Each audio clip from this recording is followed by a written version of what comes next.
But Jerry West's facial expressions, I love it. He's so pissed off all the time. He's squeezing that MVP ball because he broke it off the trophy base. And I love seeing that thing everywhere. I hope if they ever release a box set of this, usually it comes in something that looks like that. And it looks dented and broken. Yeah, because every time Jerry West is on TV, his facial expressions is so expressive. It is like disappointing. Yeah, disappointed, disgusted. Narrative. Don't forget, fool, to like and subscribe. So let's start up with winning time episode 3, and this one starts off right off the bat with Jerry Buss and Jerry West arguing about him quitting. I love it because it's just like he still breaks the barrier. He's like, you're holding out on me, you're holding on me. He's like, he's holding out on me. I'm just like, yep. I love that he's like, I like what he says, like, I will sue your ass. I'd understand. I would. I don't need a lawsuit, Jerry. I need a fucking coach. This is like super John C. Reilly just being like angry and funny, and I love it because. And then West went on his tangent about how he want to put on the suit and play for him right now. Like, how old is Jerry West during this time? Well, anyways, Jerry Buss pissed. Tells West to get the fuck out of here or something like that. New team. Yeah, and needs a coach. And then from there it cuts to Magic packing up, getting ready to leave for LA. Leaving the family in Detroit. You notice the music? What about the music? It was just like do do do do do do.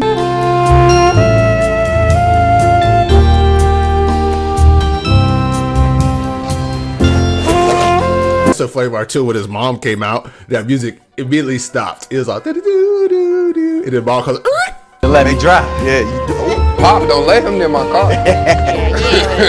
My car, right? My car.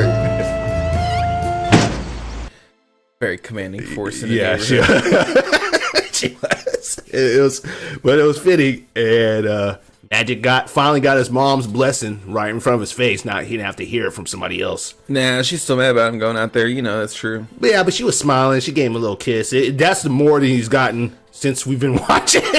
You know what's crazy? Like, I know this show begins and it's gonna end with Magic Johnson getting AIDS, and I hate saying it just like that, but it's like they just keep referencing on him. Just tells you better watch yourself out there. You better keep clean out there. Just like there's always like little small jokes every episode about like just I mean, they show us him sleeping around. So especially in like episode 4 or 5. yeah. So after all that, it cuts to Pat Riley trying to get in for an interview with Chet. No former players. Yeah, I like how he's like, come on, brother, man. Come on. I love the dude who plays Pat Riley. I feel like Pat Riley is kind of cool. Like, he was kind of a cool guy, you know what I mean? Like, especially since he was a basketball player. Yeah. So he's not like a corporate CEO type of guy. Yeah, he's real chill. He don't get in. He's very hippy dippy. That you see that bouncer or bodyguard or doorman or whatever he is, you see him multiple times throughout the season. Oh yeah, I like him. And he's funny every time. He's a small background character.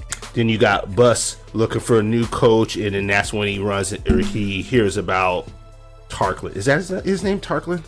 Yeah, Turkland from Turkland. Yeah, from Las Vegas. Yeah, UNLV. And they keep dropping like other coach references in there, like Mike Knight and like who else? Yeah, there's a few of them that they were looking for, but what he liked about him was his run and gun style basketball. He didn't care about none of his antics that he had in college, which evidently he had extensive. Oh yeah, like freaking like paying players to come team, gambling, paying off referee.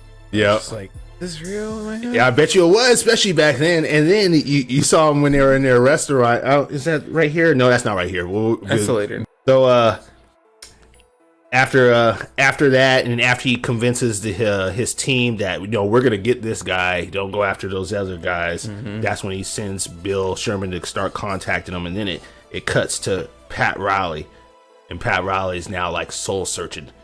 You know what I'm saying? Because he's on the beach. No, he's not on the roof. Yeah, he's on the beach. Then he sees the dudes playing basketball on the beach, and he goes out and plays, gets his face busted. Yeah, and he just wants to be really back in the game.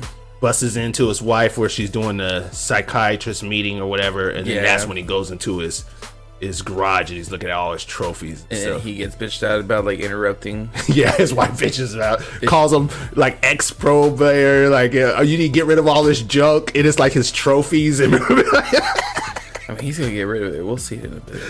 but at the end, his wife kind of helps him out and stuff, and tells him like you just need to focus and try harder, basically. So from there, Bus Mom, it cuts to Bus Mom, and he's telling Jerry about the deal that Cook snuck under there. Built your fabulous stadium 12 years ago. He didn't spend a dime of his own money. Did it all on credit. Balloon loan from Great Western Bank. $3 million cash, due at maturity in 2 months. Because he don't got $3 million. You know what I'm saying? he just used the very last bit of his money to get, and that's when isn't that when his mom presents the idea of giving the team to his wife, and of course at first he's like, hell no, I can handle it, I can do it myself, blah blah blah, and it kind of leaves it at that. It comes back to it much later in the episode, but at the beginning you're thinking, okay, he ain't gonna leave it with his wife because he's like, no, I'll find out the money. And when he said he'd find out the money at the time, I was like, well, him and Frank always find the money. Yeah, so I'm already used to it. I was like, yeah, this dude already found the money for the team. I was like, and it's like, this dude's pretty broke almost. So I'm like, he's beyond broke. So then after that, it cuts real quick to Magic and Nixon. Yeah, and then they go clothes shopping. Mm-hmm. And then Nixon also explains that he owns the store. And he's trying to give Magic some tips. He's trying to help him out, really. Oh, yeah, like investing. Yeah, investing and all this other stuff. And I think it was funny when he went clothes shopping. Magic's like, I look good, and he looks horrible. He looks like like his mom dressed him. It just looked bad. It just looks bad. Because again, to Pat Riley finally gets to meet with Chet. Chet's shaving. Oh yeah, where he wants to go do voice casting with him as a colorful commentary on the side, and he just makes fun of his voice. I'm not saying you are one. I mean, you're a man's man, God knows. But I mean, you close your eyes and you open up your ears and you. You sound like a fruit.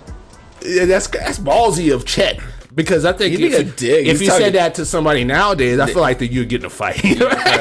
At least an argument about Everyone it. Gets defensive. And he leaves the room. He's making fun of us all.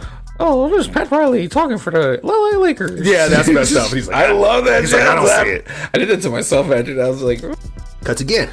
Back to Magic. Magic's going to Jerry Buss because they had a deal to go out to lunch together. Remember? Yeah, talk about stuff. And yeah, Magic definitely wanted to talk to him because when him being the starting point guard. Yep. Remember Nixon mentioned it. And then right when they're about to talk about it. Actually, a little bit when Magic first came to the house. Remember he ran into Jeannie. Yeah, he ended up thinking like that was like Jerry Buss's girlfriend, and then he ended up putting two and two together. Like, oh, you're a daughter and they're divorced. Yeah, I don't even think he did put it together because he said something like, "Your mom's was with him too." He's my dad. It's like a long while for him to put it together. I'm like, oh, he's done. Jerry Buss gets the call.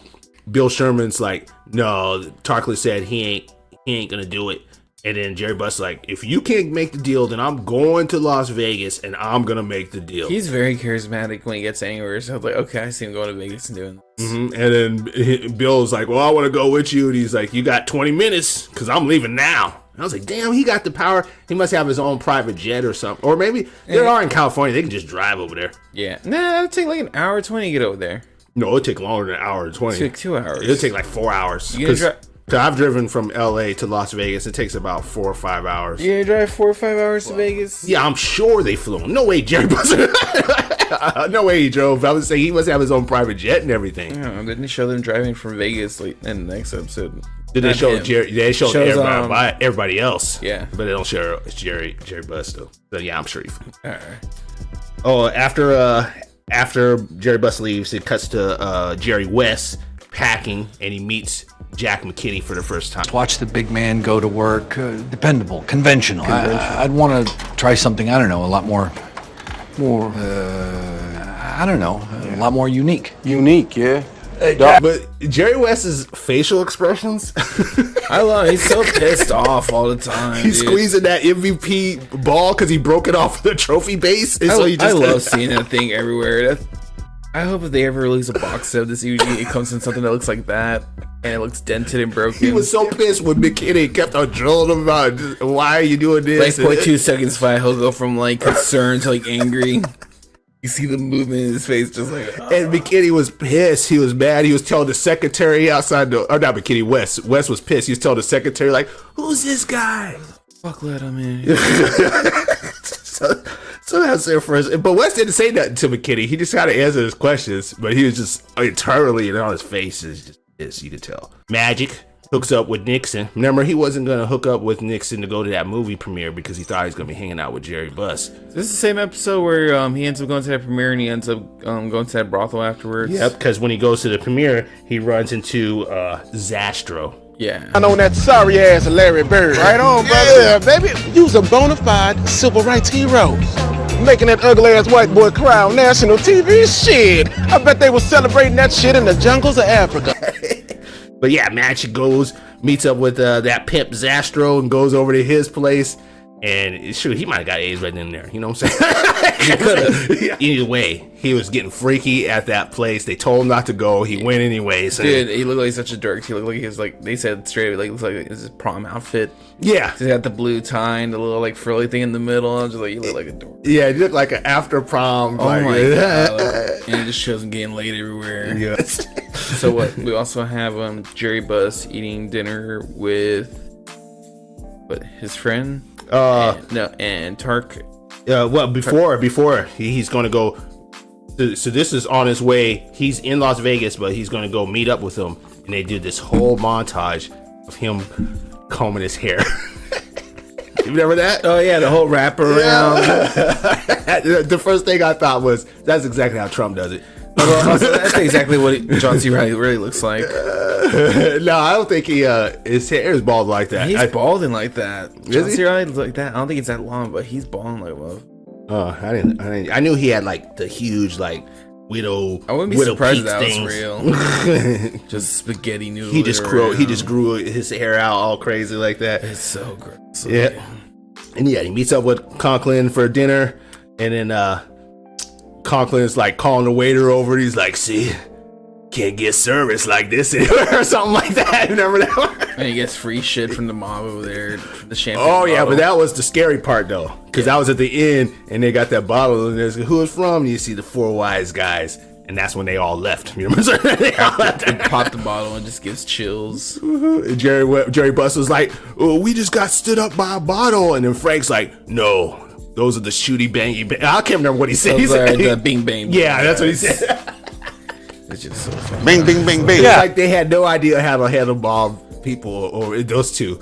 He was so close to saying yes too, like right there on the spot. But it's like I feel like you're like under threat to stay in town. Yeah, because he was offering them 10 times. It was $750,000. It would have been the highest paid coach in the NBA at the time. In my head, like, were and that was per paid year like that back then? No, they weren't. That's because so he was gonna pay him a crazy amount. But yeah, they take off back because Jerry Buss is like freaking out because he's thinking this dude ain't coming, you know, because he didn't accept the deal, and then we got stood up by the mob guys. But he does decide to come. So after that, it switches to Pat Riley making that audition tape. Oh yeah, and then he ends up like talking about Jerry West, and Tate ends up talking shit about himself. Yeah, he gets all depressed. And is that when he tears down the house? Yeah, he's just so annoyed with everything because he's looking around and he sees the weeds, and he's like, "I need to get rid of those."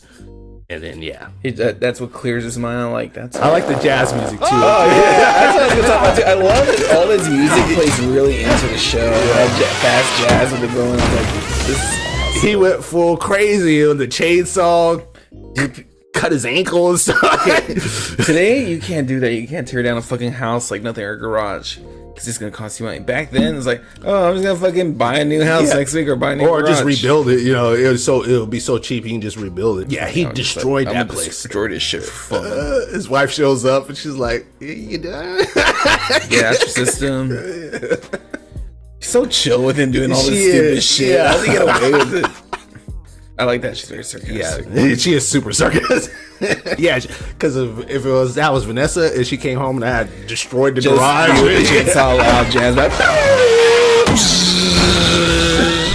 And it went over the same way. That'd be awesome. Okay, after that, Magic calls Cookie, complaining about nobody liking him. Yeah, no, mainly he was feeling small out there. Yeah, because remember when they went to the movie premiere, they weren't really giving the Lakers a lot of love. They thought they were the Rams players. Yeah. Then Bill Cosby. Whenever Bill Cosby showed up, they had like young Bill Cosby up there. Oh, he calls him Fat Albert. Yeah. I was like, oh yeah, I forgot he was more known for that back then. It cuts to West and his wife, and they're having their little. Was that flashback? No, this is when they're at having that little like night together. Their little nighttime together. He's just retired, and I thought it was a flashback to when he first got that trophy. I don't know. I keep thinking he might have been he could have been flashbacking during the scene because he does that a lot. When it's Jerry West, he'll be thinking, and then they'll show a clip of the flashback of some. But mainly, he was there with his wife. Look how Jerry West is this person who's saying, like, you can go get your diaphragm. And I'm just like, you're such a dork. And he still had the crazy facial expressions when she's all making out with him and stuff. He's like super concerned. Like, am I really doing this? It's like, man, he thinks about everything. Yeah, it's questioning every decision he makes at all times. He's thinking about all kinds of stuff. And so after that, next morning, Wes is back at the Lakers place. Like, why is he there? And he's over there trying to tell the Lakers that you got to get McKinney because earlier he saw tape. No, I saw the progression, Bill. This guy McKinney is a fucking idiot savant. I mean, first year he came in, he turned that team in Portland right around as an assistant. And so Jerry West is over there trying to get him to get McKinney, saying this is your guy, and Buster's like, nah, we signed Tarklin.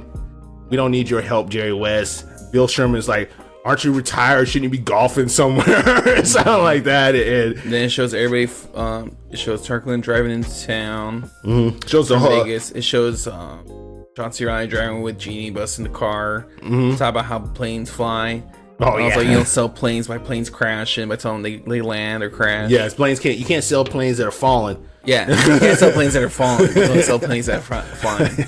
And that does make sense. I was like, that's smart. That's a weird way to put it. That's smart. Yeah, he's always feeding his daughter little nuggets here I and hate there. that. He tells me shit I want to hear. Just like, am I trusting this guy? But no, he's definitely scumbag. Yeah, it's definitely a scumbag. But a scumbag with means, you know what I'm saying? So that's when on Conklin on his way back, he's getting a call from his sister-in-law. Is that his sister-in-law that's calling him, or I thought that was his wife. No, his wife is with him. His wife.